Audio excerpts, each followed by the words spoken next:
The latest study by the United Nations shows that by 2030, 70% of the world will be urbanized. Actually, world over, cities occupy just 3% of the land mass. They house at present 50% of the people. But they consume 75% of the resources and they generate 2/3 of greenhouse gas emissions.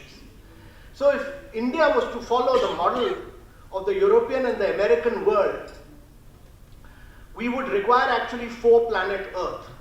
Unfortunately, we have only 1 planet Earth, and therefore, India's strategy of urbanization and cities, making of cities, and as we move forward in the area of urbanization, has to be a very, very innovative and a sustainable strategy. Now, India is actually witnessing a very unprecedented scale of urbanization. As we talk today, every minute, there are 20 people moving from rural areas to urban areas, and the latest McKinsey study shows that by 2050, we'll have an additional 750 million people moving to urban areas. And whether we like it or not, people are going to move from rural areas to urban areas. And therefore, instead of unplanned urbanization, which is happening, unplanned urbanization all over, and which is so obvious when you move from here towards Jaipur, it is very important that India does planned urbanization.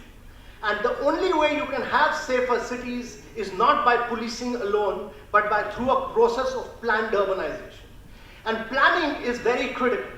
Planning, to my mind, is the most significant thing. It is significant, it is critical, because when urbanization was done across Europe and America, land, gas, and water were cheaply available. They were cheaply available, so people, 2 things happened. One is that people lived in New Jersey, they could travel to Manhattan, and they made sprawling cities. And because they made sprawling cities, they made cities for cars. Just to give you one example of Atlanta and Barcelona, in Atlanta and Barcelona are 2 cities, both catering to roughly the same population, 2.8 million. Both have hosted Olympic cities, or Olympic Games. They were made at roughly the same point of time in history. But Atlanta, today, the ecological footprint of Atlanta is 12 times more than Barcelona. 12 times more. It is 12 times more because 98.2% of the people in Atlanta travel by car. It's a city made for car and not for people. Whereas in Barcelona, 65% of the people use public transportation and another 18% people either cycle or walk. So if Atlanta is to reduce its ecological footprint to the level of Barcelona, Atlanta city will have to be completely destroyed and rebuilt again with 4th available. And because digital technology was not available, they made vertical cities. You created a vertical for power, you created a vertical for policing, you created a vertical for water recycling, for water, and you created verticals for education and health.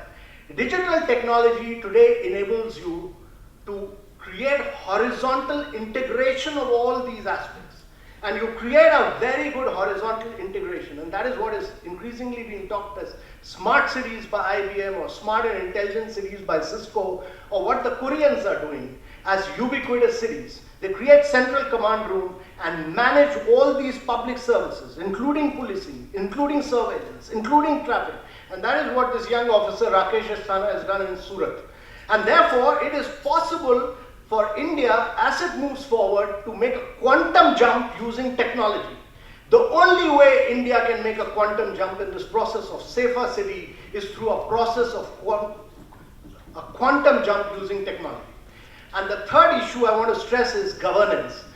You can do anything, but if there's no governance, you can't manage and create safer cities. Safer city is not a function of only policing. A police commissioner can't give you safer cities if you go around legalizing everything that is illegal in your city. You go around doing illegal construction, you allow people to come and illegally settle in your cities, and then you legalize during election time, and then you want your police commissioner to give you a safe city. It is not possible. We have become a soft state, a soft country, and we want governance. That is not feasible. A governance must be firm, must be tough, must be absolutely rule-bound. The rule of law must prevail. So 3 issues to my mind. Good planning of cities, use technology to quantum jump, and follow the rule of law. You must govern, and govern it toughly.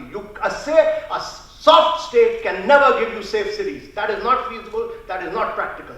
And with these few words, ladies and gentlemen, thank you very much. I am in this process of doing the Delhi-Mumbai Industrial Corridor, where we are doing new cities across. We're creating, actually we planned for 7 new cities, which will enable India to make a quantum jump in the process of manufacturing. But manufacturing, the logical consequence of manufacturing, if you want India to grow, it must grow at rates of 8 to 9%. Manufacturing must grow at rates of 14 to 15% consistently over the next 3 to 4 decades. And if that has to happen, a logical consequence of manufacturing will be the process of urbanization.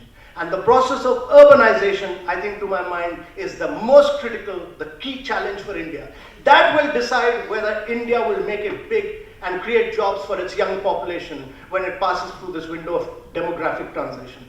And if that happens, if we are able to create this consciousness about good, fine urban governance, you will end up creating safe cities. Thank you.